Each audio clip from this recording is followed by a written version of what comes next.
ẹ̀yin Olúwa. Please turn your Bibles to Galatians chapter 5, verses 22 to 23. Ẹ jọ̀wọ́, ẹ ṣí Bíbélì yín sí ìwé Galatia orí 5 ẹsẹ̀ 22 dé 23. That's where the theme scripture is taken from. Níbẹ̀ ni ẹsẹ̀ ọ̀rọ̀ Ọlọ́run tó sọ nípa ẹsẹ̀ gbọ̀n ìpàgọ́ yìí tí a ti mú. Ẹsẹ̀ 22.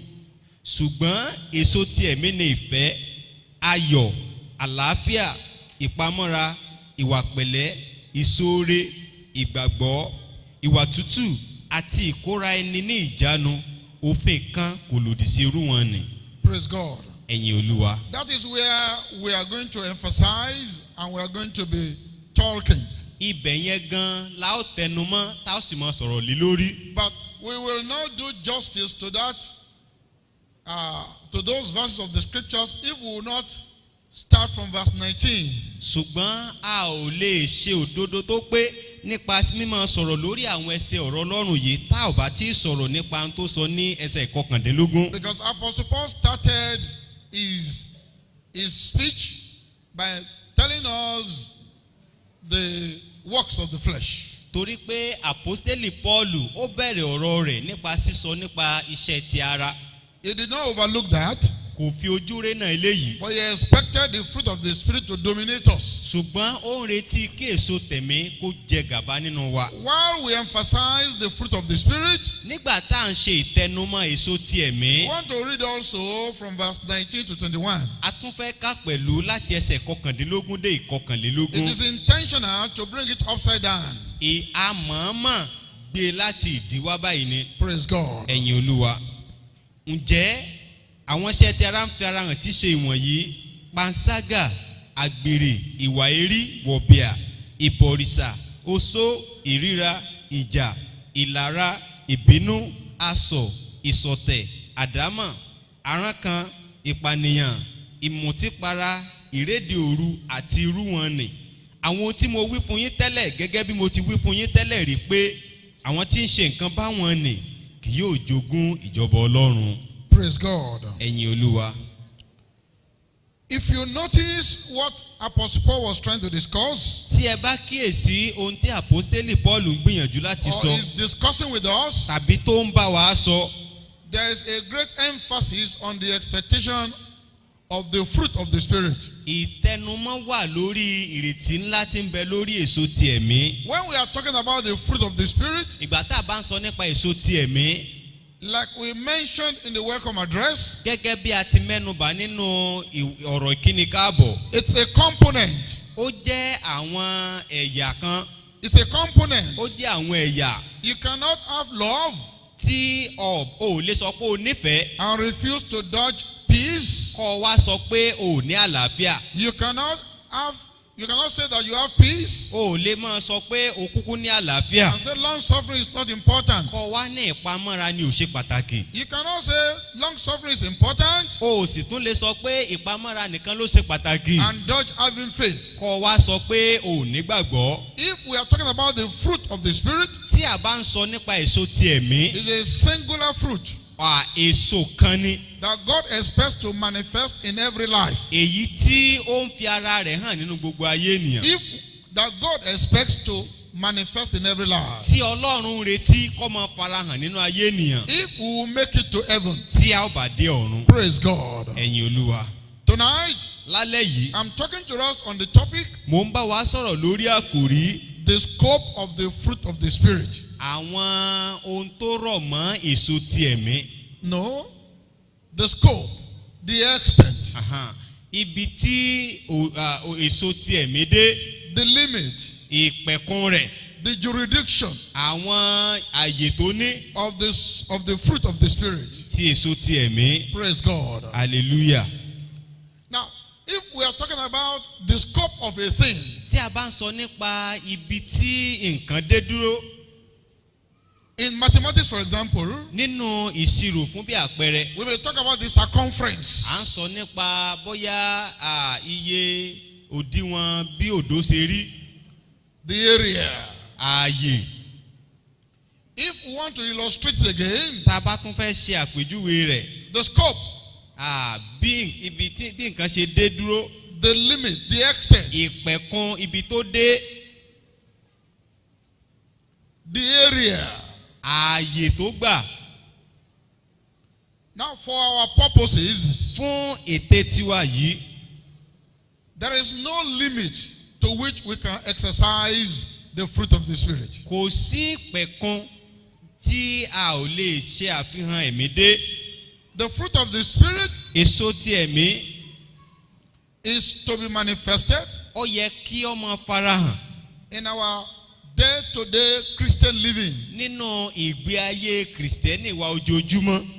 In 2 Corinthians 5:17, Nínú Kọ́ríńtì kejì orí 5:17, the scripture says, if any man be in Christ, ìwé mọ́ sọ pé tí ẹnikẹ́ni bá wà nínú Kristi, is a new creation. ó di ẹ̀dá titun. All things are passed away. Ohun àtijọ́ ti kọjá lọ. Behold, all things are become new. Kíyèsí ohun gbogbo di titun. What is it that is passed away?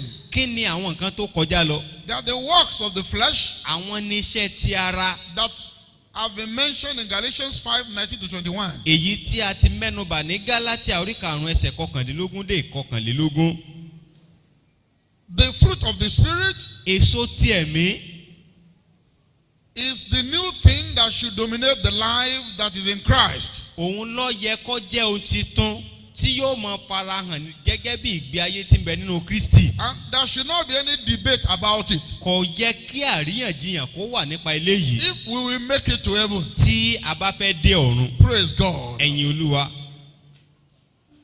What is the possibility of this? Kí ni báwo ni eléyìí ṣe ṣe é ṣe sí? How is it possible Báwo ló ṣe ṣe é ṣe sí? to manifest the fruit of the Spirit? Láti ṣe àfihàn èso ti ẹ̀mí. Let's turn our Bibles to Genesis chapter 1. Ẹ jẹ́ ká sí Bíbélì wa sí Genesis orí 1.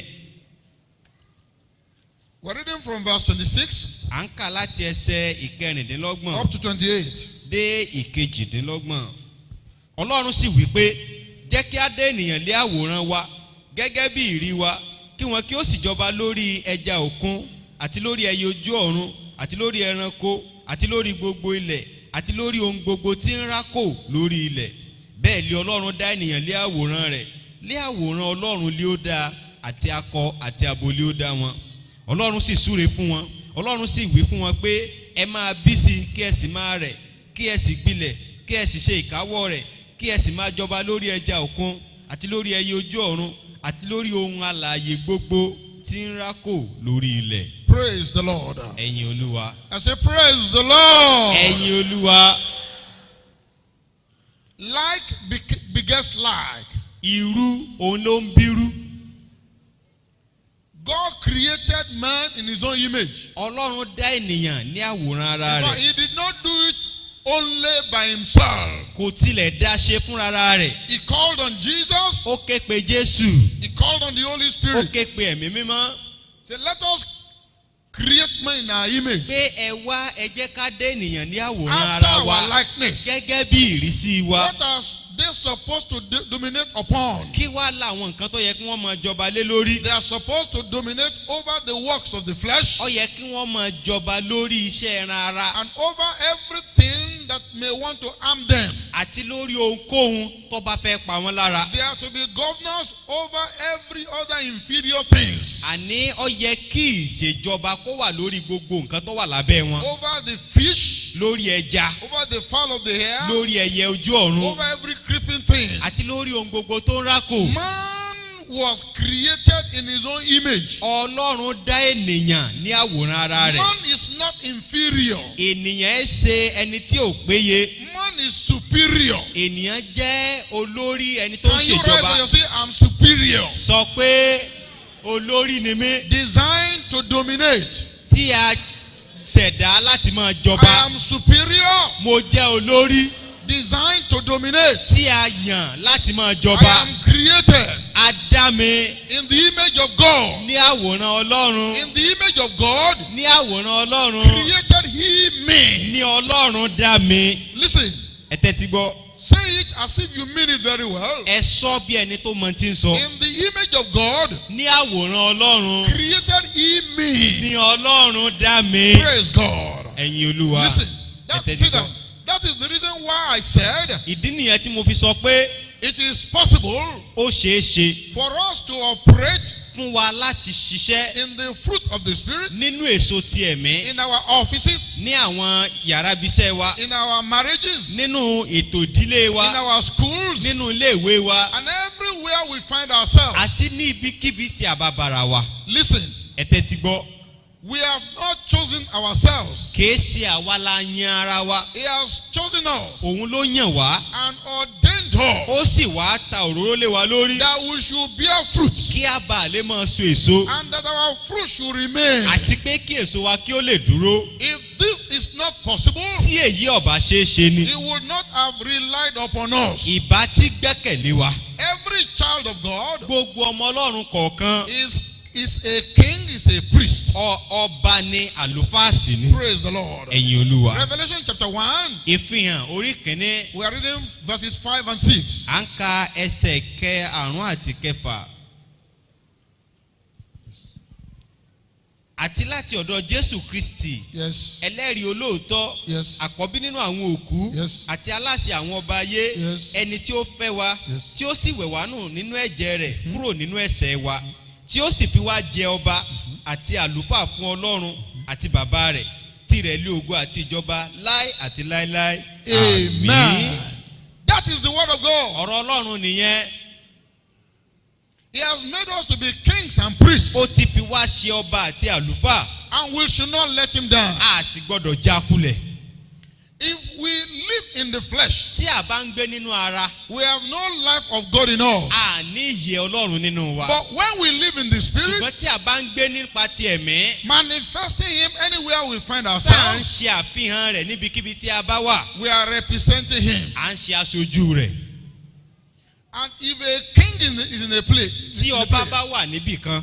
he rules that area. ó máa ń jọba ní àyè yẹn ni.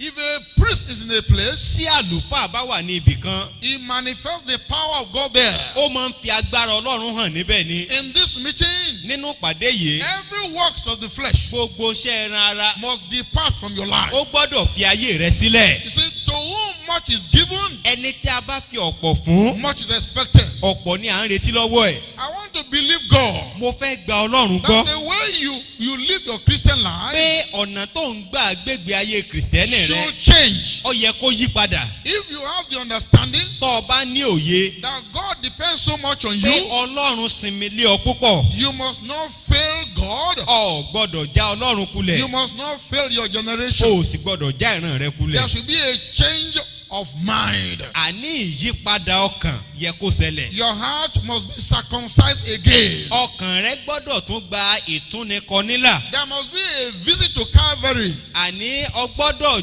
ìbẹ̀wò sí Kábárì gbọ́dọ̀ ṣẹlẹ̀. if you will make it to heaven. tó bá jẹ́ pé ní tòótọ́ ló dé ọ̀run lẹ́yìn If ọ̀rẹ́ you are yìí. not going to heaven, tí o bá lọ ọ̀run. that is another problem entirely. ìṣòro mìíràn nìyẹn lọ́tọ̀. Because as many as we decide not to go to heaven, torí pé iye àwọn tó bá ti pinnu páwọn ò ní dọ́run. they are doomed for hell.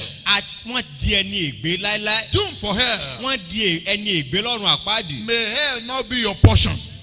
ọ̀run àpáàdì kò ní jẹ́ ìpín rẹ. May hell not be your portion. ọ̀run àpáàdì kò ní jẹ́ ìpín rẹ. It is possible for us ó ṣeé ṣe fún wa. to resemble our God. láti jọ Ọlọ́run wa. It is possible for ó us ṣeé ṣe fún wa. to live in the spirit láti gbé nínú ẹ̀mí. and not gratify the desires of the flesh. kí a má sì ṣe mú ìfẹ́kúfẹ̀ẹ́ ara ṣẹ. If we claim to be born again tí a bá ń fẹnu jẹ́wọ́ pé a ti di àtúnbí. and we are not living a life of the spirit, tí a ò sì máa gbégbé ayé ti ẹ̀mí. there is no life of God in us. ó túmọ̀ sí pé kò sí ìyè Ọlọ́run nínú If wa. God created us in his image, tí Ọlọ́run bá dá wa ní àwòrán ara rẹ̀. whatever God will not want, ohunkóhun tí Ọlọ́run ò bá fẹ́. we should not do it. a ò gbọ́dọ̀ ṣe é. But today, fún òní. we are not taking cognizance of the profession of our faith. a ò máa ṣe àmójútó àti ìkíyèsí ìjẹ́wọ́ ìgbàgbọ́ wa. There's too much emphasis on the outward appearance ìtẹnumọ́ lọ́pọ̀lọpọ̀ ló wà lórí ìta ń wọ̀ lóde. than the inward inward man. ju ẹni tí inú wa lọ. Whereas the two of them are important. Nígbà tó jẹ́ pé àwọn méjèèjì ni wọ́n ṣe pàtàkì. As you take care of the things within you, bí o ṣe ń ṣe ìtọ́jú ohun tó wà nínú rẹ. what you look like is also important. bí a ṣe ń rí òun náà ṣe pàtàkì pẹ̀lú. I was in a place one day. mo wà ní ibì kan ní ọjọ́ kan. To change money into another currency. láti yí owó padà sí owó mìíràn tí wọ́n ná níbòmíì. I was before this lady finished answering me. kó tó di pé omidan yìí parí pé ó ń dá mi lóhùn. I looked at her. mo wò ó. And in my spirit, nínú ẹ̀mí mi. I knew she was not born again. mo wòye pé kò di àtúnbí. So I started witnessing to her. mo wá gbìyànjú láti wàásù fún un. And after I had finished my witnessing, lẹ́yìn ìgbà tí mo parí ìwàásù mi tán. she told me that she was born again. ó wá sọ fún mi pé òun ti di àtúnbí. But I told her mo wá sọ fún un. that there is no fruit of repentance in her life. pé kò sí èso ìrònúpìwàdà nínú ayé And rẹ̀. she asked me ó wá bi mí léèrè. how I knew. ó ní báwo ni mo ṣe mọ̀. I said the way you have dressed mo ní bí o ṣe wọṣọ yìí. betray whatever confession you hold. mo ní ìjẹ́wọ́ yòówù tó bá lò dì mọ́ ó ti bàjẹ́. And the words that you speak àti ọ̀rọ̀ tó ń sọ. is contrary to the profession of your faith. ó tako ohun tó sọ pé ọjẹ́ yìí. Because the Bible says, torí bíbélì wípé. out of the abundance of the heart, láti inú ọ̀pọ̀lọpọ̀ tí ń bẹ the lọ́kàn. mouth speaketh. ni ẹnu sọ jáde. Now you must resemble the one who gave birth to you. mo wá ní o gbọ́dọ̀ jọ ẹni tó bí ọ ni. Then I told her, mo wá sọ fún un. there's the need for you to go to Calvary pé ó ṣe pàtàkì kó o bẹ Calvary wò. so that you can gain eternity. kó o bá lè gba ìyè ayérayé. People of God, ẹ̀yin ènìyàn Ọlọ́run. we lay too much emphasis a máa ń ṣe àtẹnumọ́ púpọ̀.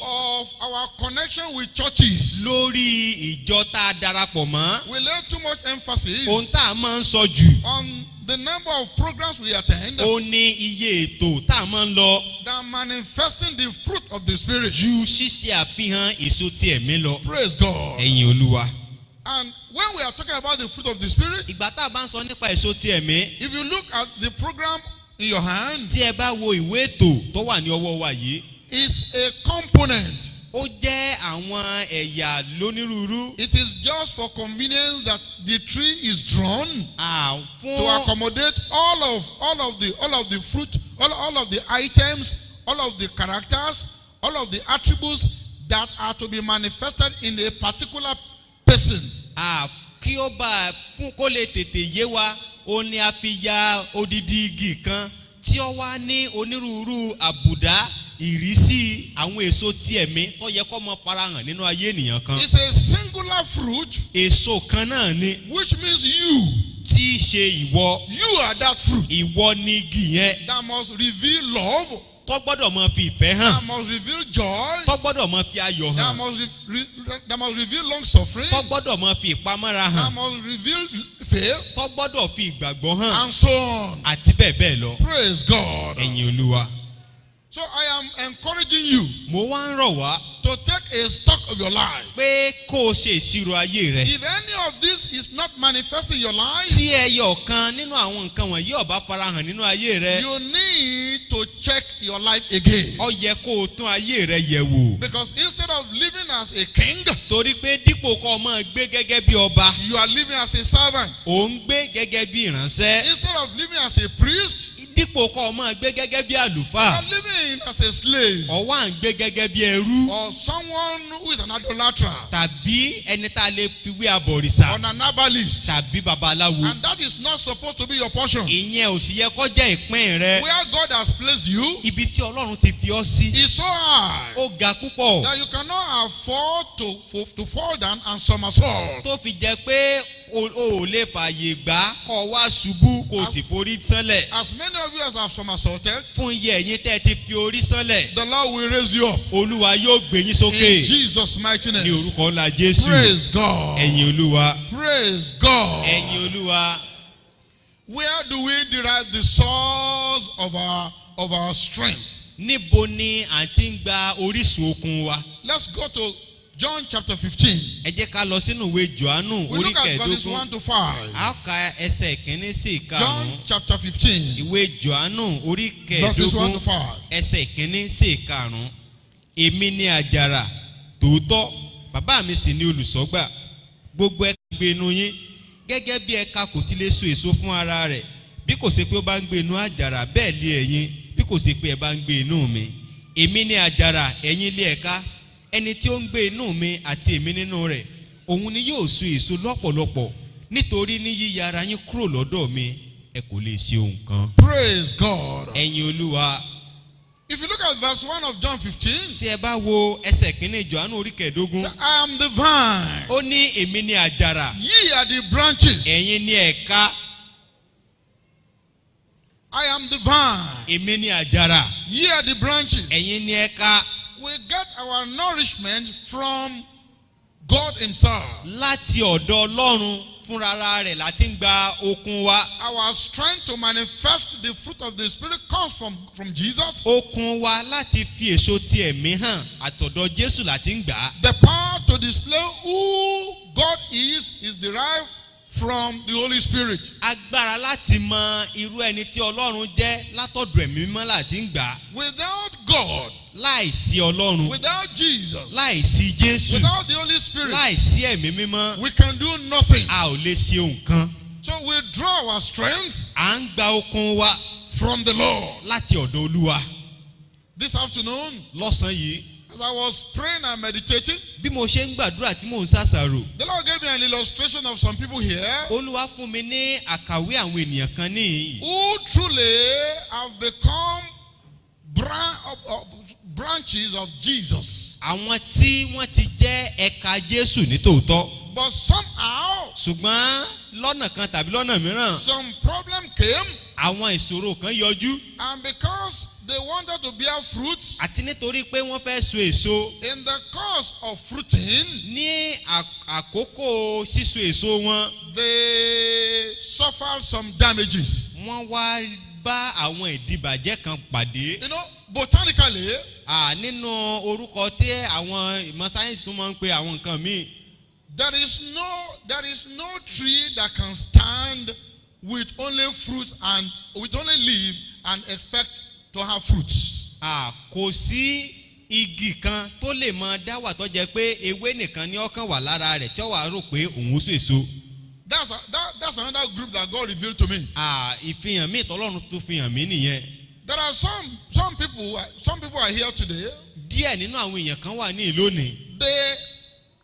They have the tree, Wọ́n ní igi, but they have only leaves. ṣùgbọ́n ewé nìkan ló wà lórí wọn. Just like the tree that Jesus illustrated in Mark 11. Gẹ́gẹ́ bí igi tí Jésù Olúwa ṣe àkàwé rẹ̀ nínú Máàkù They orí kọkànlá. are just full of leaves. Wọ́n kàn kún fún ewé lásán. No fruit. Kò sí èso lórí wọn. No fruit. Kò sí èso. And that is not desirable of God Èyí ẹ̀kọ́ sì ni Ọlọ́run ń for fẹ́ your life. fún ayé rẹ̀. There must be a change. Ìyípadà gbọ́dọ̀ ṣẹlẹ̀. Maybe that is the reason why God has organized this meeting. Bóyá ìdí nìyí tí Olúwa fi gbé ètò yìí kalẹ̀. That things may be corrected in your life. Pé kí a lè ṣe àwọn àtúnṣe kan nínú ayé rẹ̀. It is not sufficient to speak in tongues. Kò tó nìkan kákan máa fi èdè fọ̀. It is not sufficient to quote the Bible. Kò tó nìkan kákan máa sọ pé Bíbélì wí báyìí, Bíbélì wí báyìí. As good as all of these are, Bí gbogbo àwọn nǹkan wọ̀nyí ṣe dára tó yìí, God expects that you manifest the fruit of the Spirit. Olúwa ń retí pé kó o máa ṣe àfihàn èso ti ẹ̀mí. Anywhere you find yourself, Níbikíbi tí o bá bá ara in rẹ̀. any circumstance, Ní àwùjọ káwùjọ under yòówù. any situation. Lábẹ́ ipòkípò tó lè jẹ́. I used to have a friend. Mo ní ọ̀rẹ́ kan rí. We used to pray together. Àjọ máa ń gbàdúrà papọ̀ nígbà yẹn ni.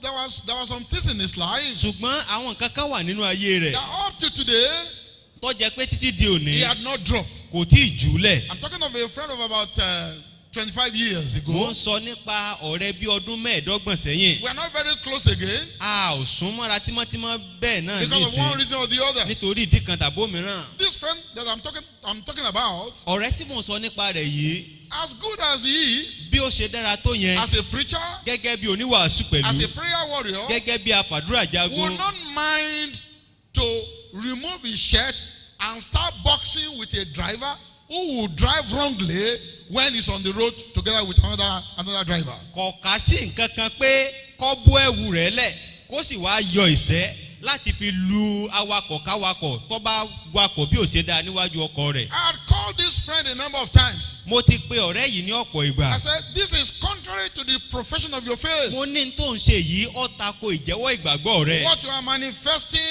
is the work of the flesh. Ohun tó ń ṣe àfihàn rẹ̀ yìí iṣẹ́ ẹran ara ni. Stop it.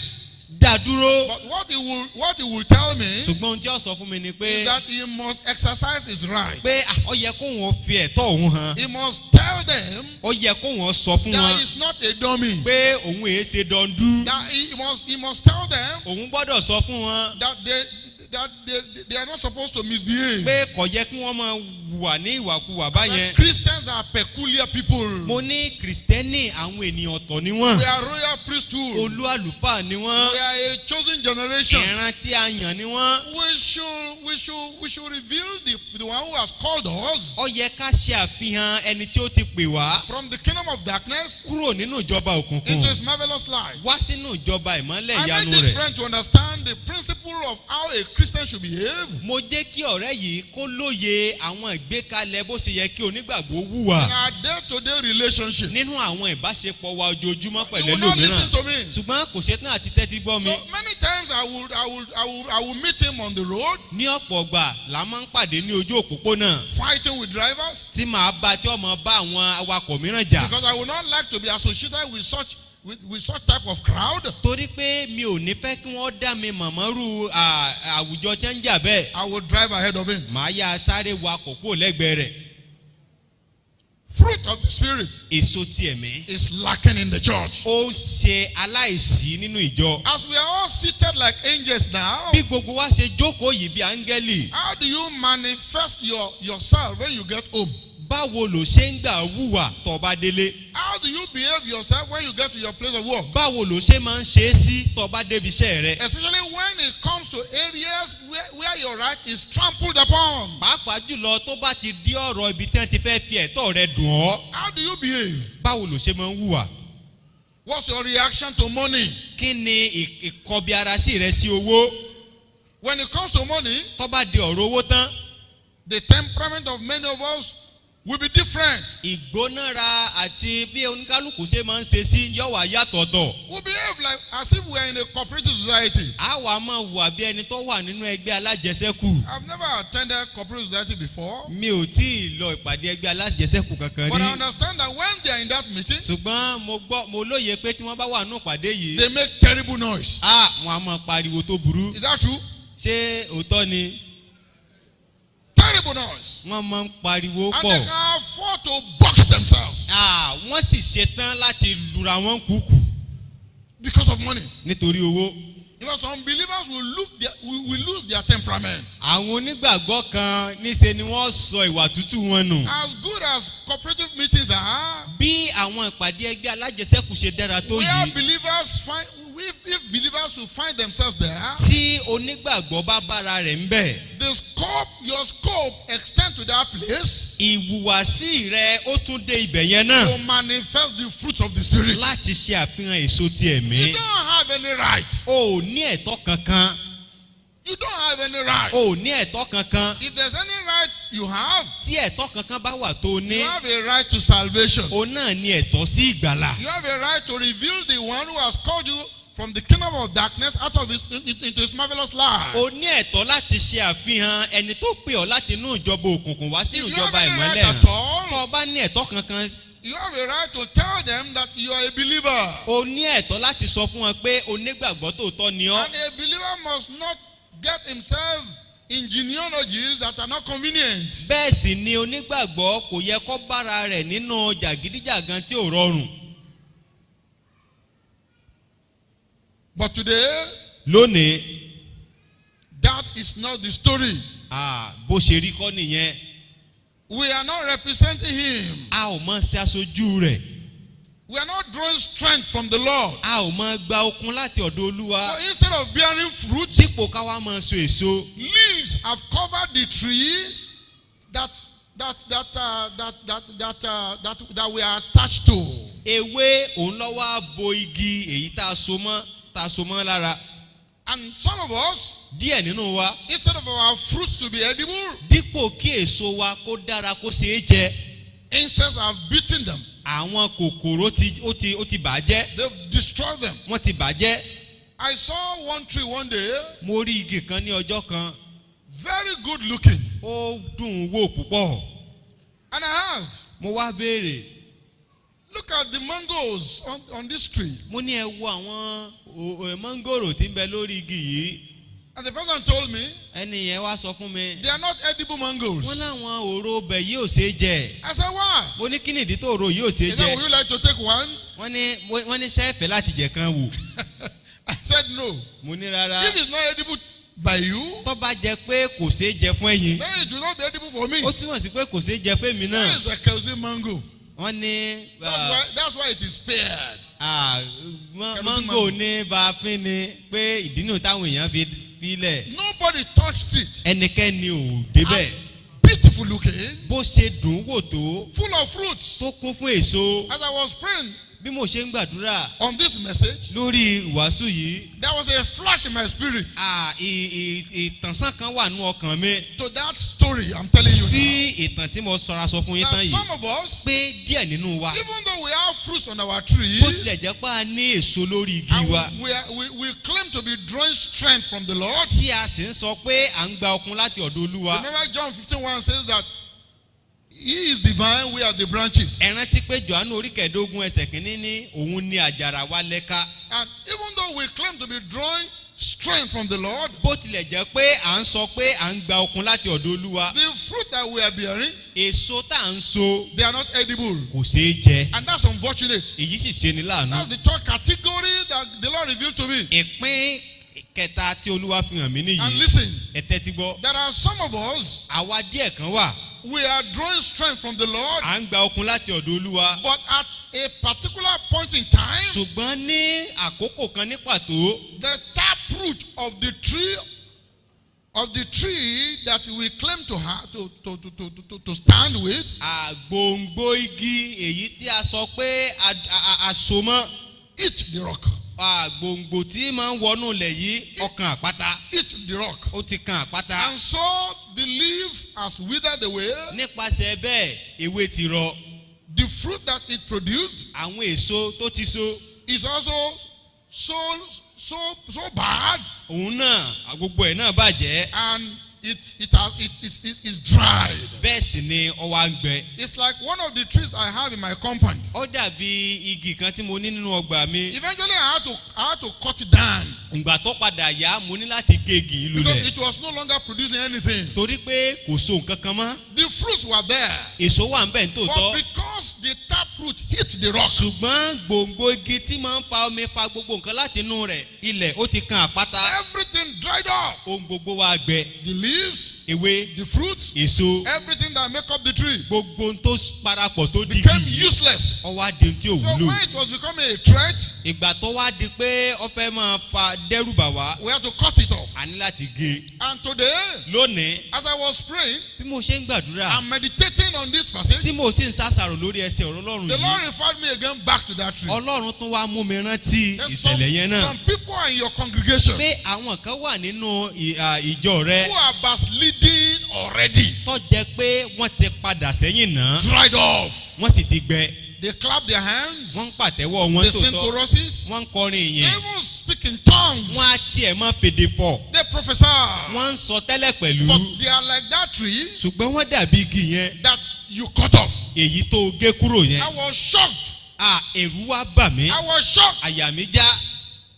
And he told me, Ọlọ́run wá sọ fún mi, tell my people ó ní sọ fáwọn èèyàn that mi they need to brace up. pé ó yẹ kí wọ́n súnra gírí. If there's any time for us to manifest who he is, tí àkókò kan bá wà láti ṣe àfihàn ẹni tí Ọlọ́run jẹ́, to manifest love, láti fi ìfẹ́ hàn, to manifest joy, láti fi ayọ̀ hàn, to manifest long suffering, láti fi ìpamọ́ra hàn, to manifest faith, láti fi ìgbàgbọ́ to hàn, manifest patience, láti fi sùúrù to hàn, manifest gentleness, láti fi ìwà pẹ̀lẹ́ hàn, all of the components embedded in the fruit of the Spirit, àti gbogbo àwọn ẹ̀yà tó sopọ̀ di èso ẹ̀mí. it is now. ìsinsìnyí ni. If anyone will not not manifest tí him, ẹnikẹ́ni ò bá ní ṣe àfihàn if rẹ̀, you will not manifest the fruit of the Spirit, tí kò bá ní ṣe àfihàn èso ti ẹ̀mí, which is Jesus himself. èyí tí í ṣe Jésù fúnra rẹ̀, Jesus himself Jésù fúnra is rẹ̀, the fruit of the Spirit. òun gangan ní èso ẹ̀mí. Because the Bible says, Torí Bíbélì wípé Jesus in you, Jésù nínú rẹ̀, the hope of glory. òun ní ìrètí ògo. See, as you manifest the fruit of the Spirit, Bí ò ṣe ń ṣe àfihàn èso tẹ̀mí, you are revealing his glory. òun fi ògo rẹ̀ hàn. You are revealing his glory. Òun fi ògo rẹ̀ You hàn. are revealing his glory. Òun fi ògo rẹ̀ In hàn. fact,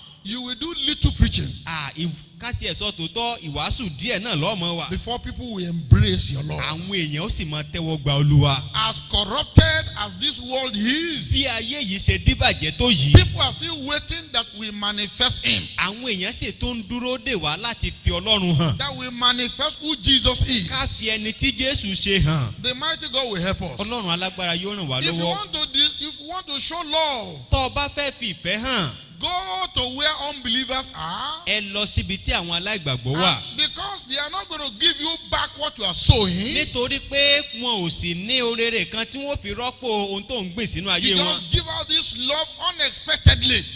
Ó fi ìfẹ́ yìí hàn fún wọn láì ṣe pé wọ́n ń retí rẹ̀. Praise God. Ẹ̀yin Olúwa. I was coming from Lagos sometimes this year.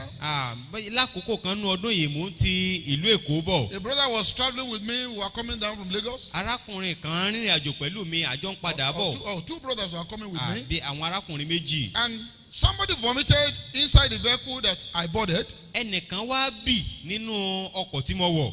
And I told the woman Mo wá sọ fún obìnrin yẹn to give me the cup of the vomit. pé kí ó mú kọ́ọ̀bù èbí kan wá. That will help throw it out. Pé màá ràn lọ́wọ́ láti bá a dànù The síta. woman first of all looked at my face. Obìnrin yìí kọ́kọ́ wo ojú mi wò. She shook her head. Ó sì ó kọ́kọ́ mi orí rẹ̀. Gave me the cup. Ó mú kọ́ọ̀bù tó bì I sí collected yìí. it. Mo gbà á. I threw it out. Mo bá a dà síta. And I gave her back. Mo tún fún kọ́ọ̀bù yìí padà. And I had to sympathize with the one that was vomiting. Mo wá ní láti bá ẹni tó ń bì yìí kẹ́dùn. If my message will minister, Tí ìwàásù mi tí ó bá nítumọ̀. the message that I had preached when we started our journey from Lagos, Àní ìwàásù tí mo ti wà fún wọn ní kété tá a bẹ̀rẹ̀ ìrìn àjò láti ìlú Èkó. that act should buttress it. Ìtí mo ṣe yẹn ó yẹ kó tún kan sẹ́rin mọ́ The dáadáa Holy ni. Spirit should influence my message Ẹ̀mí mímọ́ yóò wá ti ìwàásù mi lẹ́yìn. by the act that I displayed. Nípasẹ̀ ìṣe tí mo fi hàn yẹn. Praise God. Ẹ̀yin Olúwa. If you do good to those you know, Tó bá jẹ́ pé àwọn tó o mọ̀ nìkan ló ń ṣe rere fún. let me tell you, Ẹ jẹ́ n sọ fún yín. even the hypocrite, the Pharisees, Àní àwọn alágàbàǹgebè gan àwọn Farisí. they do much more than Wọ́n that. máa ń ṣe ju tó ń ṣe yẹn lọ. Agreed, the Bible says we should do good to all men, especially those of the household of faith. Òtítọ́ mo gbà pé Bíbélì ní ká máa ṣe rere fún gbogbo ènìyàn pàápàá jùlọ àwọn ará ilé ìgbàgbọ́. But what I'm saying is this, Ṣùgbọ́n ohun tí mò ń sọ nìyí. whether it's a person you know Bóyá ẹni tó o mọ̀ ni o. or the person you don't know, Àbí ẹni tí o kò mọ̀. let your goodness be made known to him or her Jẹ́ kí iṣẹ́ rere rẹ kó di mímọ̀ fún ẹni bẹ́ẹ̀. without expecting anything. Láì retí ohunkóhun látọ̀dọ̀ That rẹ̀. is the way to manifest the fruit of the Spirit. Ọ̀nà láti gbà ṣe àfihàn èso ti ẹ̀mí nìyí. Please be very careful. Ẹ jọ̀wọ́ ẹ ti jẹ́ ká kíyèsára. I don't want ambiguity to be in my message. Mi ò fẹ́ kí ìsìgbọ́ kó wà nínú iṣẹ́ ìránṣẹ́ yìí. Be very careful the way you relate with opposite sex. Torí pé a gbọ́dọ̀ ṣọ́ra ṣe pẹ̀lú bá a ṣe ń ṣe pẹ̀lú akọ sí abo tàbí abo sí akọ. Let men relate with men. Kí ọkùnrin kí ó máa ṣe pẹ̀lú ọkùnrin. Goodness, Iṣẹ́ rere in demonstrating love, kí wọ́n máa fi ìfẹ́ hàn. and let women demonstrate love, Kí àwọn obìnrin pẹ̀lú náà ó sì fi ìfẹ́ hàn. even to their co-women, Sí obìnrin ẹlẹgbẹ́ wọn náà pẹ̀lú. so that you will not be misinterpreted. Kí a má bàa ṣe ṣìwà túmọ̀. Let not evil be spoken of your good works. Kí ohun búburú kan kọ́ mọ́ èdè tá à ń sọ sí iṣẹ́ rere wa. You need to be very careful. A gbọ́dọ̀ ṣọ́ra ṣe. The Lord will help us. Olúwa yóò ràn wá lọ́wọ́. This cup of manifesting the fruit of the Spirit Ibi tí a lè fi èso ti ẹ̀mí hàn dé has no limitation. kò ní ìpẹ̀kun rárá. It has no Kò limitation. ní ìpẹ̀kun rárá. you begin to exercise the fruit of the Spirit èèyàn máa ṣe àfihàn èso ti ẹ̀mí anywhere you find yourself. níbikíbi tó bá bá ara And rẹ they will ask, wọ́n wàá máa bí ọ léèrè who are you? pé ta ni ọ gan Then you will tell them, ọ wàá sọ fún wọn Jesus in me Jésù nínú mi makes the difference. òun ló fi ìyàtọ̀ hàn Without Jesus, láìsí Jésù I am ordinary. èèyàn lásán lèmi náà. You know, when Moses was to go and represent God so that he can deliver the Israel from the hand of Pharaoh, ìgbà tí Mósè fẹ́ lọ ṣe aṣojú Ọlọ́run láti gba àwọn ọmọ Ísírẹ́lì kúrò lọ́wọ́ Fáráò he said, if you will not go with me, ó ní Olúwa tó bá ní bá mi lọ I can't go èmi ò lè dá lọ o. until the Lord said títí tí Olúwa fi sọ that he fún will pé go with pé him. òun ọba lọ. So people of God, ẹ̀yin ènìyàn Ọlọ́run minus God in your life, tí a bá yọ Ọlọ́run kúrò nínú ayé you rẹ are zero. òfìfo ni ọ́ But plus God in your life, ṣùgbọ́n tá a bá fi Ọlọ́run kún ayé rẹ you can manifest the fruit of the Spirit. o lè ṣe àfihàn èso ti ẹ̀mí. If you have not destroyed the source where you are tapping your nutrient from, tí ọba tí ì bà orísun rẹ jẹ́ níbi tó o ti ń gba okun láti ṣe àfihàn rẹ̀ if yìí it's been destroyed, tó bá jẹ́ kó o ti bàjẹ́ the Lord will revive you today, Olúwa yóò tún ṣe lónìí and you come back again ó sì tún jí padà to be whom you are supposed to be, láti jẹ́ ẹni tó yẹ kó o jẹ́ and God will be glorified in your life. Ọlọ́run yóò sì di àyìn lógo nínú ayé rẹ In Jesus' mighty ní name. orúkọ ńlá Jésù. Praise God. ẹ̀yin Olúwa Praise God. ẹ̀yin Olúwa. Anytime I go through 1 Samuel chapter 12, ìgbàkúgbà tí mo bá ka Sámúẹ́lì kínní orí kejìlá I'm always challenged by the life of Samuel. ayé Sámúẹ́lì máa ń pè mí níjà nígbà gbogbo. Samuel stood before all Israel, Sámúẹ́lì dúró níwájú gbogbo ọmọ Ísírẹ́lì and he challenged them. ó sì pè wọ́n níjà. He said, say it against me. ó ní ẹ sọ kò mí lójú báyìí. Whose ox have I taken? ẹṣin ta ni mo gbé. Whose camel have I taken? ẹṣin kẹ́tẹ́kẹ́tẹ́ ta ni mo gbé. He was living in integrity. ó ń gbé nínú ìdúróṣinṣin He rẹ̀. was bearing the fruit of the Spirit. ó sì ń so èso tẹ̀mí. And they all said consensusly, gbogbo wọ́n wá jùmọ̀ gbà papọ̀ sọ pé you've not defrauded us at all. ó rẹ́ wa jẹ ní ọ̀nà You've kankan. not defrauded us at all. ọ̀rẹ́ wa jẹ ní ọ̀nà kankan rí. Listen, people of God, ẹ̀yin ènìyàn Ọlọ́run ẹ tẹ́tí the gbọ́. scope of the manifestation of the fruit of the Spirit must be in integrity. nínú ibi tó ti máa ṣe àfihàn èso ti ẹ̀mí dé ó gbọ́dọ̀ jẹ́ lábẹ́ ìwà rere ìdúróṣinṣin. Many of us are not standing in integrity. àwa kan a ní ìdúróṣinṣin I kankan. remember some years ago, mo rántí ní ọdún mélòó kan sẹ́yìn. somebody had a quarrel with his wife. ẹnìkan bá ìyàwó rẹ̀ jà.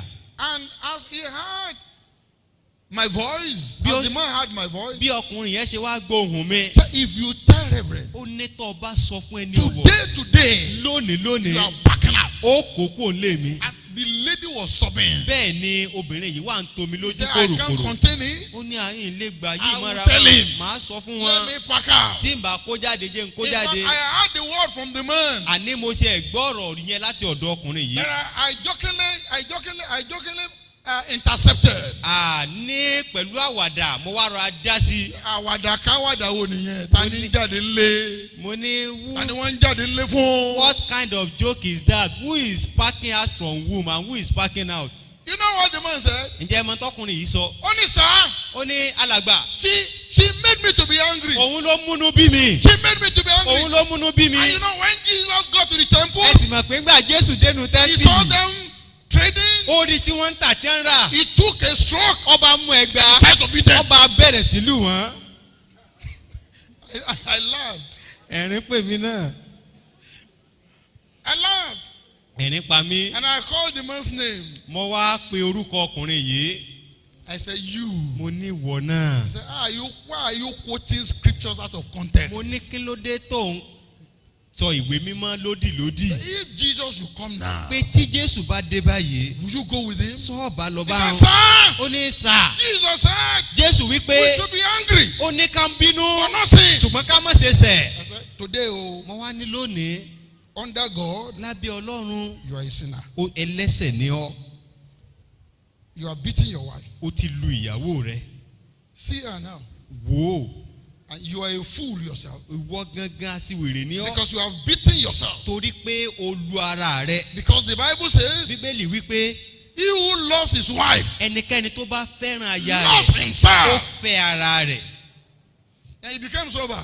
Ara rẹ̀ wá balẹ̀. He became sober. Ara rẹ̀ balẹ̀. I said, if you know you want to become a boxer, mo ní tọ́ ọba mọ̀ pé afẹ̀sẹ́kù bí òjò you lọ would fẹ́ have dà. told me. ọba ti sọ fún mi. I would have enrolled you at Taki where they box. ìbá ti fi orúkọ rẹ sílẹ̀ nílùú Ṣakí tẹ́tí ń kọ́ bẹ́yàn ṣe fẹ̀sẹ̀kù. People of God, ẹ̀yin ènìyàn Ọlọ́run. under no circumstance lábẹ́ àkóso bó ti wù kó rí. must you lose your temper. ọ̀ gbọ́dọ̀ gbónára débi pé ọba nǹkan jẹ́. The mighty God will help us. Ọlọ́run alágbára yóò ràn wá Now, lọ́wọ́. this topic that we are pé considering àkòrí tá à ń gbéyẹ̀wò yìí will not just be for now, kọ̀ọ̀kan ní wà fún àkókò yìí but nìkan will stay with us ṣùgbọ́n yóò mọ bá wa gbé till eternity. títí ayérayé Because it's a prerequisite torí pé àmúyẹni for our entrance to heaven. fún wíwọ ìjọba Ọlọ́run wa. If we don't possess it, tí a ò bá ní wọn we will not go there. a ò lè wọbẹ̀. You can't claim to have one o ò lè sọ pé ẹyọ kan ló ní out of so many nínú ọ̀pọ̀lọpọ̀ rẹ̀ and go to heaven. kọ́ wá sọ pé ọwọ́ ìjọba It's a ọ̀run. fruit. èso kan ni It's a component. èso kan tó ní onírúurú ẹ̀yà ni And must be manifested. a sì gbọ́dọ̀ fi hàn. The Lord will help us Olúwa yóò ràn wá in the lọ́wọ́ name of ní Jesus. orúkọ Jésù. People of God, ẹ̀yin ènìyàn you Ọlọ́run don't have any right to exercise o ò ní ẹ̀tọ́ kankan láti fi hàn and get into the works of the flesh. débi pé ọ wà á máa ṣe àfihàn iṣẹ́ The ẹran ara. Bible says, he who is involved in the work of the flesh Bíbélì sọ pé ẹnikẹ́ni tó bá ń ṣiṣẹ́ ẹran ara is not worthy of the kingdom of ó heaven. ní kò yẹ fún ìjọba Ọlọ́run. And what shall it profit a man èrè kìsì ni yóò jẹ́ fún if ènìyàn you gain the whole world tí ó bá jèrè gbogbo ayé and yìí you lose your eternal soul? kó wá sọ ẹ̀mí ayérayé rẹ̀ nù. There's a brother. arákùnrin kan wà He came back from a retreat ó padà dé láti inú pàgọ́ kan and started fighting with people in the compound where he was living. ọba sá bẹ̀rẹ̀ sí bá gbogbo àwọn alájọgbé àwọn aládùúgbò rẹ̀ jà.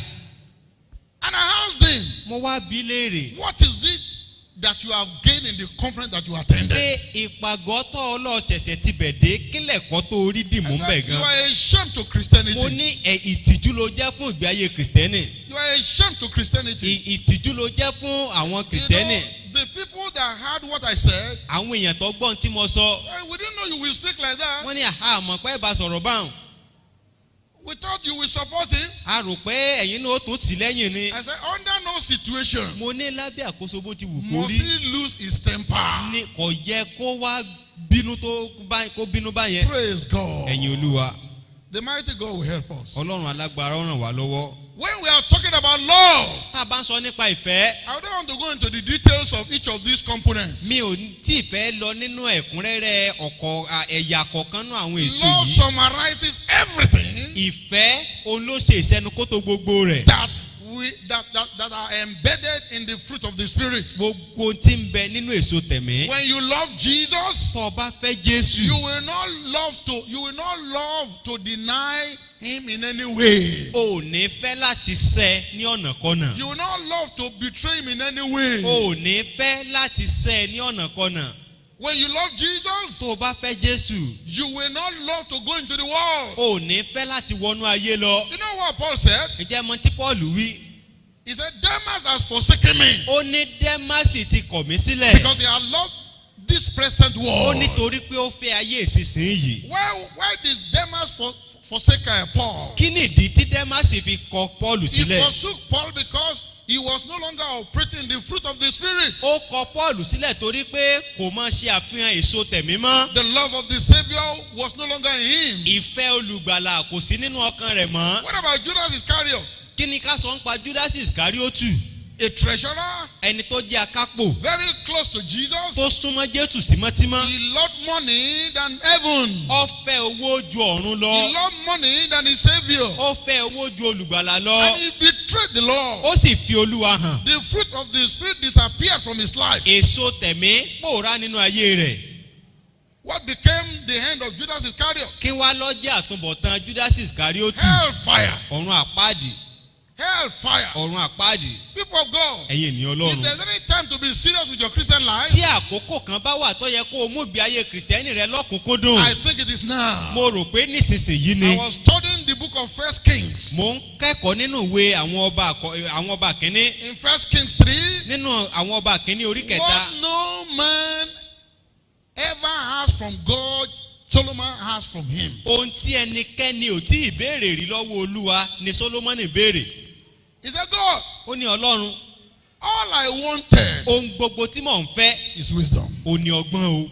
Wisdom Ọgbọ́n to govern your people. láti ṣe ìjọba lórí àwọn ènìyàn rẹ. He preferred wisdom Ó fẹ́ ọgbọ́n to money. ju owó lọ. He preferred wisdom Ó fẹ́ ọgbọ́n to speaking in tongues. ju fífèdè fọ̀ lọ. He prefers wisdom Ó fẹ́ ọgbọ́n to prophecy. ju ìsọtẹ́lẹ̀ lọ. As good as these ones are, Bí gbogbo àwọn ẹ̀bùn yìí náà ṣe dára tó yẹn, the preference of Solomon àní èyí tó wu Sólómọ́nì was jù wisdom. ó ní ọgbọ́n. And God said, because you asked for wisdom, Olúwa wá nítorí pé o béèrè fún ọgbọ́n in order to lead my people, fún ọ láti darí àwọn ènìyàn I mi. will also give you wealth. Màá wá fún ọ ní ọrọ̀. And the Bible says, and the Lord granted him all that he requested. Bíbélì sọ pé Olúwa sì fi ohun gbogbo tó béèrè fún. And gave him wealth. Ó sì tún fi ọrọ̀ He fún. also gave him wealth. Ó tún fún un ní ọrọ̀. Praise God. Ẹ̀yin Olúwa. But you see, Ṣùgbọ́n as the journey continued, bí ìrìn àjò yẹn ṣe ń tẹ̀síwájú. because there was so much convenience for Solomon, Nítorí pé ìrọ̀ra púpọ̀ ló wà fún Sólómọ́nì. Solomon betrayed God. Sólómọ́nì ó padà fi Ọlọ́run hàn, ó sẹ́ Ọlọ́run. He backslid. Ó padà sẹ́yìn. All of the fruit of the Spirit disappeared in the life of Solomon. Gbogbo èso tẹ̀mí ó padà sọnù nínú ayé He Sólómọ́nì. thought he was wise. Ó rò pé òun gbọ́n. He made an alliance with the enemy. Ó wá ń lọ ṣe ìfohùnṣọ̀kan pẹ̀lú àwọn ọ̀tá. Married their wives. Ó ń fẹ́ àwọn aya wọn. Because he thought that if he did that, there would be relative peace for him. Ó rò pé tóun bá wọn dáná báyẹn àlàáfíà ó rọra wà He fóun nílùú became òun. the in-law of Pharaoh. Ó di àná fún Fáráò. Everything was going on with Solomon. Ohun gbogbo sì ń lọ déédéé pẹ̀lú But Sólómọ́nì. if you look at 1 Kings 11, Ṣùgbọ́n tẹ́ ẹ bá wá wo let's go to 1 Kings 11. àwọn ọba kìíní orí kọkànlá, You see the end of Solomon. ẹ rí òpin Sólómọ́nì. It's worse. Ó burú jáì. Worse. Ó burú jáì. In fact, none of you will end like that. Ẹnikẹ́ni nínú yín kò ní parí ìrìn I àjò will rẹ̀ not end bẹ́ẹ̀. like that. Èmi náà ò ní parí In ìrìn the àjò name mi of bẹ́ẹ̀ Jesus. ní orúkọ Make up Jésù. your mind Pinnu ní ọkàn that you will rẹ live in the Spirit pé ó máa gbé nínú èso and not tẹ̀mí. gratify the desires of the O flesh. sì ní mú ìfẹ́kùfẹ́ ara ṣẹ láti ẹsẹ̀ kínní. Yes, from verse 1. Ṣùgbọ́n Sólómọ́nì ọba fẹ́ràn ọ̀pọ̀ àjèjì obìnrin Can you see that? pẹ̀lú obìnrin Fáráò, àwọn obìnrin ará Móábù àti Ámónì, ti Édómù, ti Sídónì àti ti àwọn ọmọ Hítì. Àwọn orílẹ̀-èdè tí Olúwa wí fún àwọn ọmọ Ísírẹ́lì pé ẹ̀yin kò gbọdọ̀ wọlé tọ̀ wọ́n, bẹ́ẹ̀ ni àwọn kò gbọdọ̀ wọlé tọ̀ yín. Nítòótọ́ wọn ó yí yín lé ọkàn padà sí òrìṣà wọn. Sólómọ́nì fà mọ́ àwọn wọ̀nyí ní ìfẹ́. Ó sì ní 1,000 obìnrin, àwọn ọmọ ọba àti 300 àlè. Àwọn aya rẹ̀ yìí sì yí lé ọkàn padà. Ó sì ṣe nígbà tí Sólómọ́nì di arúgbó, àwọn obìnrin rẹ̀ yí ilé ọkàn padà sí ọlọ́run mìíràn. Ọkàn rẹ̀ kò sì ṣe déédé pẹ̀lú Olúwa Ọlọ́run rẹ̀ gẹ́gẹ́ bí ọkàn Dáfídì bàbá rẹ̀. Look at that. Ẹ wo eléyìí. A deviation from the call of the living God. Wọ́n yí ọkàn rẹ̀ kúrò nínú ọ̀dọ̀ Ọlọ́run alààyè. He deviated himself. He went to them. Fúnra rẹ̀ ló yí ẹsẹ̀ ó lọ́lọ́ bá wọn. That compromise in your life Ìgbọ̀jẹ̀gẹ́nu ayé rẹ̀ yẹ. has made you to deviate. Òun ló mú ẹsẹ̀ rẹ̀ yẹ̀. That decision that you have taken Ìpinnu tó o ṣe yẹn to align with unbelievers láti lọ dọ́rẹ̀ pọ̀ pẹ̀lú has made aláìgbàgbọ́. you to deviate. Òun ló mú ẹsẹ̀ rẹ̀ yẹ. The line you are telling your business Irọ́ tó ń pa nínú okòwò has rẹ̀. made you to deviate. Òun ló mú ẹsẹ̀ rẹ̀ yẹ̀ kúrò And lọ́nà. if the fruit of the Spirit is not operating in your life, Tí èso tẹ̀mí ọ̀bá máa farahàn nínú ayé rẹ̀, you have no life in you. o ò ní ìyè nínú rẹ̀. Hell is your portion. Ọ̀run àpáàdì ní ìpín rẹ̀. Except you make things right today. Àyàfi tó o bá ṣe àtúnṣe lónìí, If you die, tó o bá kú, you are going to hell. ọ̀run àpáàdì ló ń lọ o. There are some of you Díẹ̀ nínú yín wà who are lost in. tó jẹ́ pé ẹ̀ ń ṣe ìfẹ́kúfẹ̀ẹ́. And except you repent, Àyàfi tẹ́ ẹ bá ronúpìwàdà, you can't combine the fruit of the spirit with lusting. èèyàn ò lè ṣe àsopọ̀ èso tẹ̀mí pẹ̀lú ìfẹ́kúfẹ̀ẹ́. That's the work of the flesh. iṣẹ́ ara nìyẹn. The work of the flesh. iṣẹ́ ara nìyẹn. Solomon started very well. Solomoni bẹ̀rẹ̀ dáradára. But he ended badly. ṣùgbọ́n ó parí lọ́nà tó burú jáì. May the Lord help us. olúwa ó ràn wá lọ́wọ́. In Jesus' mighty ní name. orúkọ ńlá Jésù. If Josiah at the age of 8 tó bá jẹ́ pé Josiah ní ọmọ ọdún kẹjọ. will rule Israel, tó bá lè jọba lórí ilẹ̀ Ísírẹ́lì. demolish all of the idols, tó pa gbogbo pẹpẹ òrìṣà run. demonstrated God, tó fi agbára Ọlọ́run hàn. why are you misbehaving yourself? kí ló dé tí wọ́n wà ń síwàwù? No more witnessing in your life. kò sí ìjíhìn rere mọ́ nínú ayé No rẹ. more testimony. kò lẹ́rìí. Whom are you representing in your place of work? ta ló ń ṣe aṣojú rẹ̀ níbi iṣẹ́ What rẹ? is your integrity? kí sì ni ìwà rere ìwà dúró ṣinṣin How rẹ? strong is your prayer life? báwo ni ìgbé ayé àdúrà rẹ ṣe lágbára tó? When last did God speak to you? ìgbà wo kẹ́yìn lọ́lọ́run ti bá ọ sọ̀rọ̀? When last did God speak to you? ìgbà wo sẹ́yìn lọ́lọ́run ti bá ọ May sọ̀rọ̀? the Lord restore you today. olúwa yóò mú ọ padà bọ̀ sípò In the lónìí. name of Jesus. ní orúkọ Jésù. You see, in a very clever way, ní ọ̀nà ọgbọ́n. the devil entered the life of Solomon. èṣù rọra wọnú ayé Sólómọ́nì. He thought he was being wise. òun rò pé òun gbọ́n He ni. thought he was being ó rò wise. pé òun gbọ́n. Everything was peaceful. ohun gbogbo wà lálàáfíà pẹ̀lú Peaceful rẹ̀. in quote. àlàáfíà ayédèrú. But there was war inside Solomon. ṣùgbọ́n ègbé ń bẹ nínú Sólómọ́nì. Oguni, war. ogun wà nínú There was Sólómọ́nì. war inside Solomon. ogun wà nínú It Sólómọ́nì. did not end well. kò parí dáadáa. It did not end kò well. parí dáradára. Today, lónìí I am praying for you. mò ń gbàdúrà fún And yín you and I will end well. pé ẹ̀yin àtèmi á parí dáadáa. We must come back to the reference point. ṣùgbọ́n a gbọ́dọ̀ padà sí ibi ìpìlẹ̀. You must come back. a gbọ́dọ̀ padà. Psalm 11 verse 3 says, orin Dáfídì orí 11 ẹsẹ̀ 3 if wípé the foundation be destroyed, bí ìpìlẹ̀ bá bàjẹ́ what can the righteous do? kí ni olódodo yóò ṣe? The righteous is useless, olódodo ò wúlò, helpless. kò níràn lọ́wọ́. If your foundation be destroyed, tí ìpìlẹ̀ rẹ bá ti bàjẹ́ there is nothing you can do. kò sí kankan tó lè ṣe mọ́. I have prayed for you. mo ti gbàdúrà fún yín. I just plead with the Lord. mo kàn ń bẹ Olúwa ni. And I want to plead with you mo sì fẹ́ bẹ ìwọ náà that you will pẹ̀lú not deceive yourself. pé ò ní tanra rẹ jẹ. This is not the time to deceive ourselves. àkókò àti tanra ẹni jẹ kọ́ la wà yìí. Galatians 6:7 says, Gálátíà orí 6 ẹsẹ̀ 7 be wípé not deceived. kí a má ṣe tàn yín jẹ. God is not mocked. a ò lè gan Ọlọ́run. Whatsoever a man swear, ohunkóhun tẹ́nìyàn bá gbìn that he will also reap. òun náà ni yóò ká.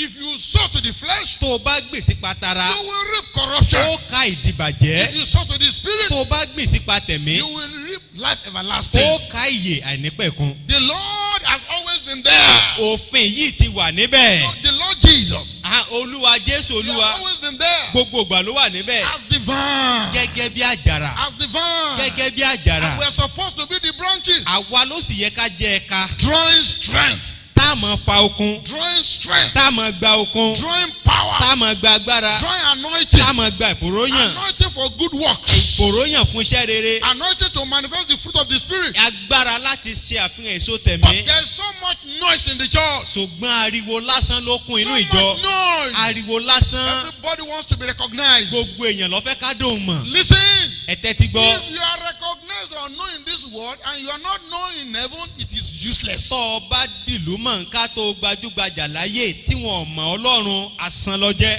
What shall it profit a man èrè kí ló jẹ́ fún ènìyàn. if he gains the whole world tó bá jèrè gbogbo ayé and yìí lose his eternal tó soul? wá sọ ẹ̀mí ayérayé rẹ̀ nù. Listen. ẹ tẹ́tí gbọ́. I don't like undue popularity. èmi ò fẹ́ ìgbajúmọ̀ tí ò nítumọ̀. No.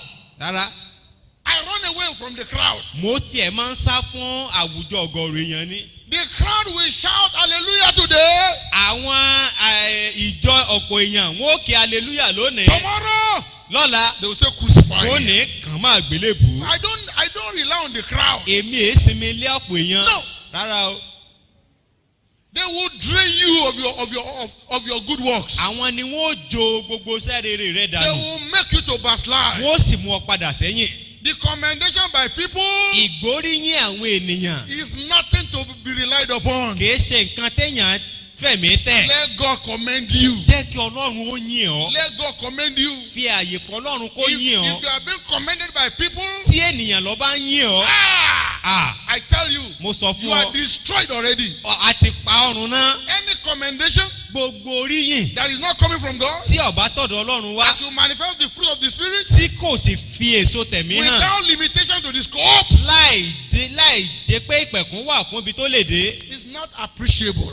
Kìí ṣe nǹkan tó níyì. It's not appreciated. Kìí ṣe nǹkan tá a mọ rírì. But if God commends you, Ṣùgbọ́n tí Ọlọ́run bá yìn ọ́, people will not even see it. àwọn ènìyàn ò tiẹ̀ ní rí. People won't see it. Àwọn èèyàn ò ní rí. People won't see it. Àwọn ènìyàn ò ní rí. But undue popularity, Ṣùgbọ́n ìgbajúmọ̀ tí ò ní túmọ̀. noise making. Ariwo pípa lásán.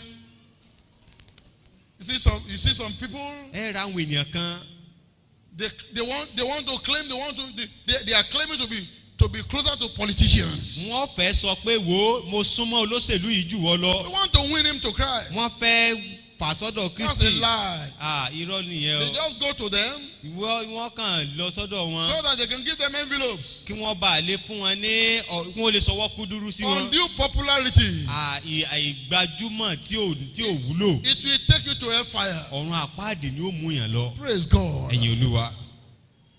If you are not in this world Tá a bá mọ̀ ọ́ láyé yìí. and your name is not in the book of life, Orúkọ rẹ̀ ò wá sí nínú ìwé ìyè. shame unto you. Ìtìjú ni fún ọ. I don't want to end my life in this world. Èmi ò fẹ́ parí ayé mi sáyé yìí o.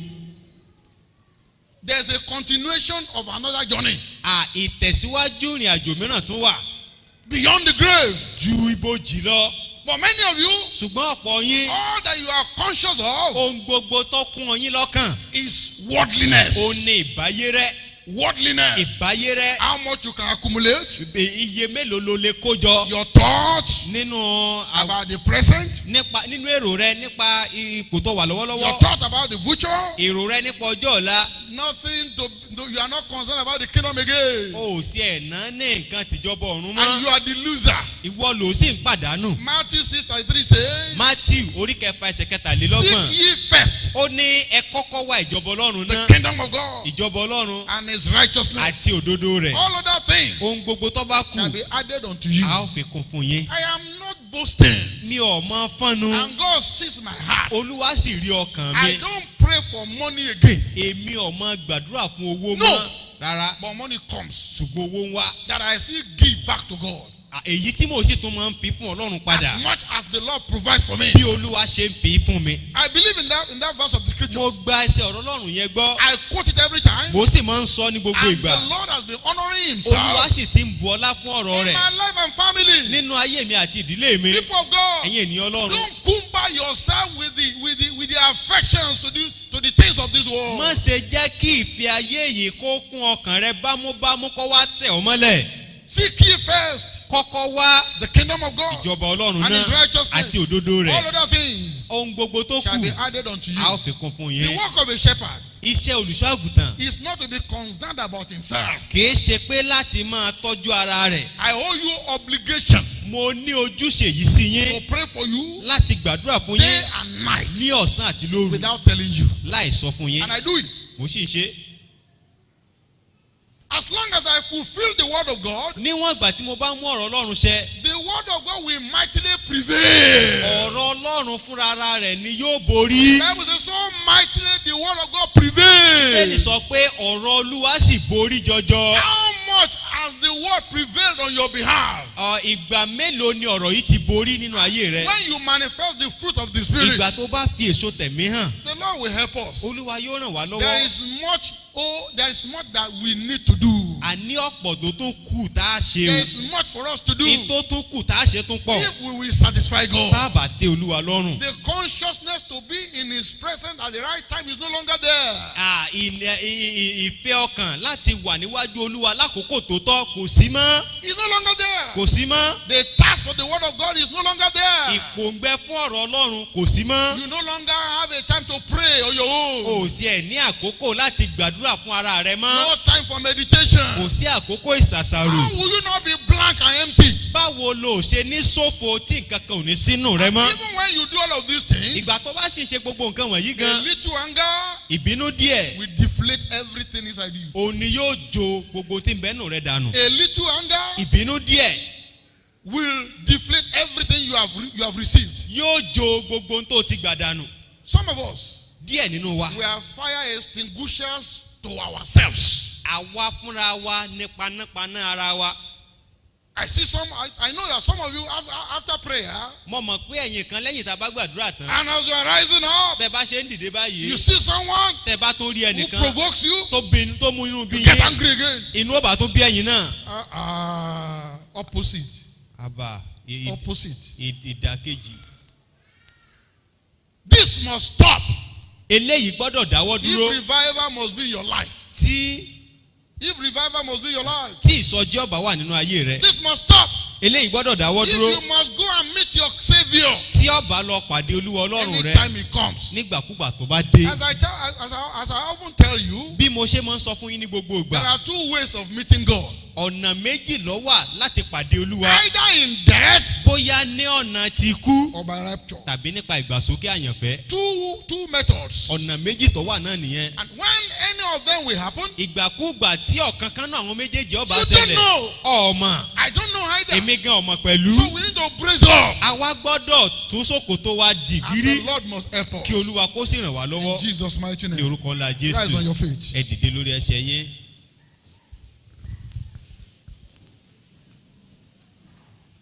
There are three categories that I want to minister to tonight. ìpín ènìyàn mẹ́ta ló wà tí mo fẹ́ gbàdúrà fún lálẹ́ yìí. As I was praying, bí mo ṣe ń gbàdúrà the three categories that God ministered to me, àwọn ìpín àwọn mẹ́tẹ̀ẹ̀ta tó lúwa sọ fún mi. those are that I want to minister to tonight. àwọn náà mo fẹ́ ṣe ìránṣẹ́ fún lálẹ́ And please yìí. don't deceive yourself. jọ̀wọ́ mọ̀tàn ara rẹ jẹ. All movement must stop. kí gbogbo ìlọsókè sódò kó dáwọ́ All dúró. eyes closed. kí gbogbo ojú kó wà ní dídì. The Lord wants to help us tonight. olúwa fẹ́ ràn wá lọ́wọ́ lálẹ́ And we yìí. must not deny Him. a ò sì gbọ́dọ̀ dá ọlọ́run dúró. We must not deny Him. a ò gbọ́dọ̀ dí ọlọ́run lọ́wọ́. You know that your fruit is infected by some bacteria or insects. ìwọ mọ̀ pé èso rẹ àwọn kòkòrò ẹ̀mí kan ó ti bàjẹ́ ó ti mú kó dìbàjẹ́. It's no longer edible. èso yẹn ò ṣeé jẹ mọ́. You know it. ìwọ gan mọ̀. The second category, ìpín kejì. that you are leafy. You are leafy. kìkì ewé nìkan ló jẹ́. And you want to produce fruits. o sì fẹ́ máa ṣèso. There's that desire in your life. láìsí There is that desire in your life. ìpòǹgbẹ yẹn wà nínú ọkàn To rẹ. produce fruits. pé ìwọ náà fẹ́ ṣèso. That God may be pleased about you. kí inú ọlọ́run kó lè máa dùn sí ọ. That's the second category. ìpín kejì nìyẹn. The other category ìpín kẹta. are categories of people are people whose tap root have hit the rock. àwọn ní àwọn tí gbòǹgbò wọn tí ó fa okun látọ̀dọ̀ olúwa ó ti kan àpáta. No more nutrients. kò wá sí okun mọ́.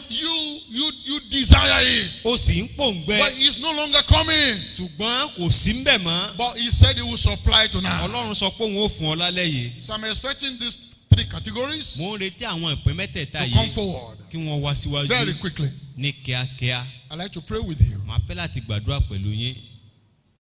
On your tree, èso ń bẹ lórí igi rẹ̀ ń tòótọ́. but it's infected. ṣùgbọ́n àwọn kòkòrò ẹ̀mí kan ti bàjẹ́. Infected. ó ti díbàjẹ́. Or the fruits cannot even be eaten. èso yẹn gan ò ṣeé jẹ. It's looked at, is observed as good, but it's not edible. ó dùn wò lójú ṣùgbọ́n ní jíjẹ ó korò kò ṣeé Please jẹ. come quickly. I'm Mom. expecting 3 more people.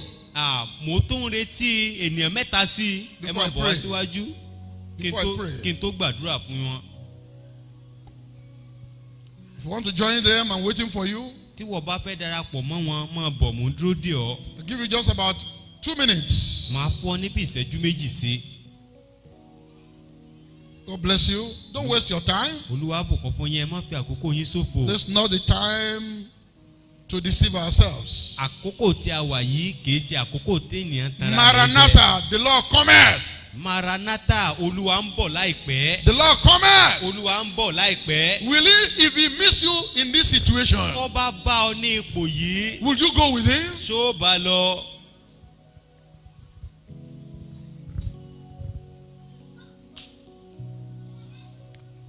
Can we please kneel down and just talk to the Lord? ẹ Personally jọ̀wọ́ talk to àwa the tá a Lord. wà níwájú ẹ jẹ́ ká kúnlẹ̀ ká Cry to God, ká cry máa to bá Olúwa God. sọ̀rọ̀. Ask God for help. ẹ jẹ́ ká máa bá Olúwa sọ̀rọ̀ pé Ask God for mercy. béèrè fún àánú, béèrè fún okun lọ́dọ̀ Ọlọ́run, Thank you, Jesus. béèrè fún ìrànlọ́wọ́ lọ́dọ̀ Ọlọ́run. Kobo Shandra Gabaria Basenteria. Rende Geboria Mashetekeria. Yima Shotokoria Makandabaria.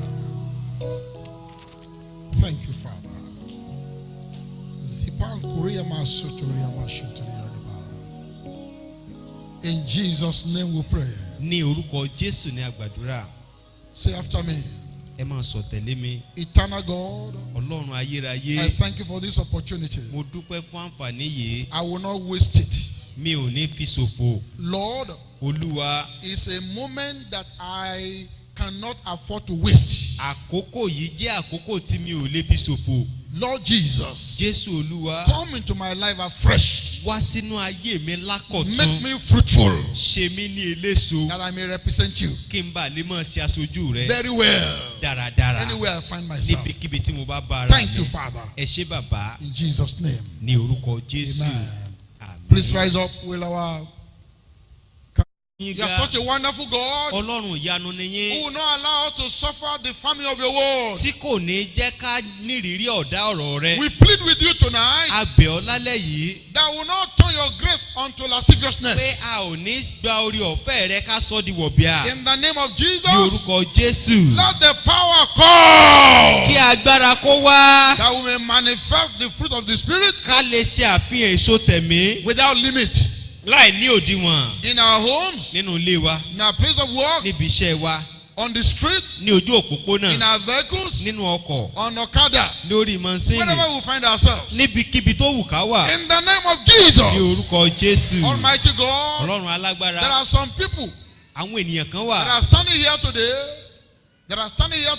tí wọ́n ń dúró ní lónìí. who have not personally encountered you as Lord and Savior. Ó jẹ́ pé wọn ò tí ì ní ìbápàdé pẹ̀lú rẹ lẹ́nìkọ̀ọ̀kan gẹ́gẹ́ bí Please have Olúwa mercy tó upon olùgbàlà them. wọn. Jọ̀wọ́ ṣàánú fún wọn. Have mercy upon them. Jọ̀wọ́ ṣàánú fún wọn. What shall it profit a man Èrè kí ni yóò jẹ́ fún if he ènìyàn gains the whole tó bá world jèrè gbogbo ayé and yìí lose his eternal ó soul? wá sọ ẹ̀mí ayérayé rẹ̀ You are nù. there, you have not been born again at Ìwọ all. wà níbẹ̀ yẹn ò tí ì dàtúbí rárá. Or you are a backslider. Tàbó ti padà sẹ́yìn. Wherever you are, Níbikíbi tó o bá wà. if you are not in the category that went out now, Tí o bá sí nínú òpin àwọn tó wà ní tó jáde lẹ́ẹ̀kan I'm yẹn. waiting for you. Mò ń dúró dè Please ọ́. come to the front Jọ̀wọ́ máa bọ̀ wá as I síwájú. continue my prayer. Bí mo ṣe ń tẹ̀síwájú àdúrà mi. In the name of Jesus, Ní orúkọ Jésù. let the power of God Kí agbára Ọlọ́run fill your church. kó kún ìjọ rẹ. Let the power of Kí God agbára Ọlọ́run fill your church kí ó kún ìjọ that we rẹ. may represent you Ká bàa lè ṣe aṣojú anywhere rẹ we find ourselves. níbikíbi tí a bá wà. In the name of Ní Jesus, orúkọ Jésù. we plead with you, O A God, bẹ̀ ọ́ Olúwa that we will finish strong. pé a ó parí dáradára. We won't end up like Judas. A ò ní parí bíi Júdásì. We won't end up like Solomon. A ní parí ayé wa bíi In the Sólómọ́nì. name of Jesus Ní orúkọ Christ, Jésù. Almighty God, Ọlọ́run alágbára. our life will not be ended like that of Saul. Ayé wa kò ní parí bí ìgbé ayé Sọ́ọ̀lù. In the name of Ní Jesus, orúkọ Jésù. thank you, mighty Father. Ẹ ṣé Ọlọ́run alágbára. Every problem that may be in your life, Gbogbo ìṣòro tó lè wà nú ayé the yín. Bible says, Bíbélì wípé at the name of Jesus, ní orúkọ Jésù. every knee should bow Gbogbo kókó and wólẹ̀. every tongue Kí confess gbogbo ahọ́n ó sì jẹ́wọ́ that Jesus is Lord, pé Jésù ni to Olúwa. the glory of God the Sí ògo Father. Ọlọ́run Bàbá. I say concerning you, Mo sọ nípa ayé yín. that any problem that you may Pé have, ìṣòro yòówù tí ẹ lè ní. physical and spiritual, Tẹ̀mí ni tàbí tara. let them Ó bow wólẹ̀. in the name of Ní Jesus orúkọ Christ. Jésù. The Bible says, Bíbélì you wípé have been made kings and priests unto the Lord. a ti ṣe wá ní ọba àti àlùfáà sí Olúwa. Whatever is reigning over you, Ohunkóhun tó ń jọba lórí yín. whatever is lording over you, Ohunkóhun tí ń ṣe Olúwa lórí whatever has yín. become a priest upon your life,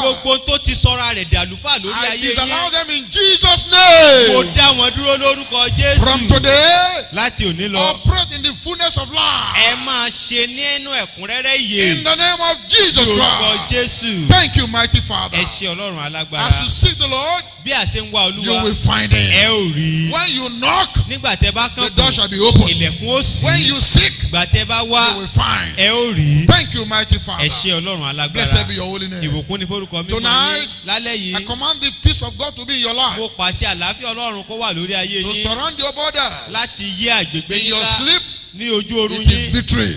ìṣẹ́gun When you ni wake up, tẹ́ bá jí it is victory. ìṣẹ́gun ni In Jesus' mighty ní orúkọ name. ńlá Jésù No evil shall befall you. búburú kan ò ní ṣubú lù You yín will not be sent for anything that is emergency. a ò ní máa wá yín kiri fún ìpè pàjáwìrì The bí Lord gan will give you peace on every side. olúwa yóò fi àlàáfíà rọ̀gbà yín ká ní ìhà It gbogbo is peace in your borders. àlàáfíà yóò yí àlá yín ká Peace in your borders. àlàáfíà ní àlá yín Thank you, mighty Father. ẹ ṣé ọlọ́run alágbára In Jesus' name I pray. ní orúkọ Jésù ni mo gbàdúrà Amen. àmín. God bless you. Magnify you.